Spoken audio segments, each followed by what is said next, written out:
జాగృతి సంస్థ మీ అందరికీ తెలుసు. ఇప్పుడు 19వ సంవత్సరం. మేము ఒక ఎన్జిఓగా పుట్టినా కూడా ప్రతినిత్యం ప్రజల కోసమే మాట్లాడినాం. ఆనాడు తెలంగాణ ఉద్యమంలో కూడా పాలిటిక్స్ మాట్లాడినాం. తెలంగాణ ఉద్యమంలో కూడా రాజకీయ సమీకరణలు ఎట్లుండాలి, తద్వారా తెలంగాణ ప్రజలకు ఏ విధంగా బెనిఫిట్ పొందాలనే అంశాలు ఆనాడు మాట్లాడినాం.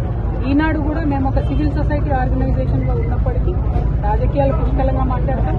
రాజకీయాలు మాట్లాడి ప్రజలకు మేలు చేయాలంటే పార్టీ ఉండాల్సిన అవసరం లేదు.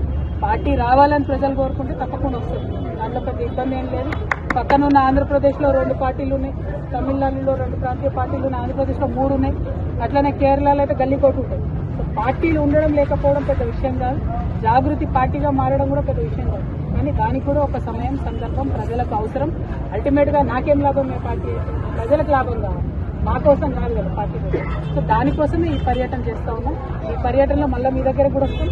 అప్పుడు మళ్ళీ మిమ్మల్ని కూడా కలుస్తాం. మీ సలహాలు ఇవ్వాలి, ఎట్లా మన యాదాద్రిని డెవలప్ చేసుకోవాలి అని దాని నుండి ఒక ఆలోచన తీసుకుంటాం. Thank you. జై తెలంగాణ. తెలంగాణ జాగృతి సంస్థ మీ అందరికీ తెలుసు. ఇప్పుడు 19వ సంవత్సరం.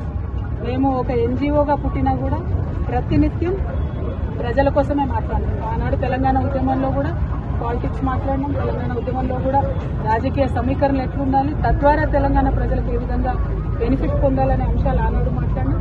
ఈనాడు కూడా మేము ఒక సివిల్ సొసైటీ ఆర్గనైజేషన్ గా ఉన్నప్పటికీ రాజకీయాలు పుష్కలంగా మాట్లాడతాం. రాజకీయాలు మాట్లాడి ప్రజలకు మేలు చేయాలంటే పార్టీ ఉండాల్సిన అవసరం లేదు. పార్టీ రావాలని ప్రజలు కోరుకుంటే తప్పకుండా వస్తుంది. దాంట్లో పెద్ద ఇబ్బంది ఏం లేదు.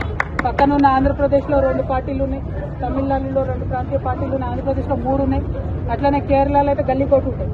పార్టీలు ఉండడం లేకపోవడం పెద్ద విషయం కాదు. జాగృతి పార్టీగా మారడం కూడా పెద్ద విషయం కాదు. కానీ దానికి కూడా ఒక సమయం, సందర్భం, ప్రజలకు అవసరం. అల్టిమేట్ గా నాకేం లాభం, ఏ పార్టీ ప్రజలకు లాభం కావాలి, మా కోసం కాదు కదా పార్టీ కోసం. సో దానికోసమే ఈ పర్యటన చేస్తా ఉన్నాం.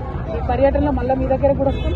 అప్పుడు మళ్ళీ మిమ్మల్ని కూడా కలుస్తాం. మీ సలహాలు ఇవ్వాలి, ఎట్లా మన యాదాద్రిని డెవలప్ చేసుకోవాలి అని దాని నుండి ఒక ఆలోచన తీసుకుంటాం. Thank you. జై తెలంగాణ.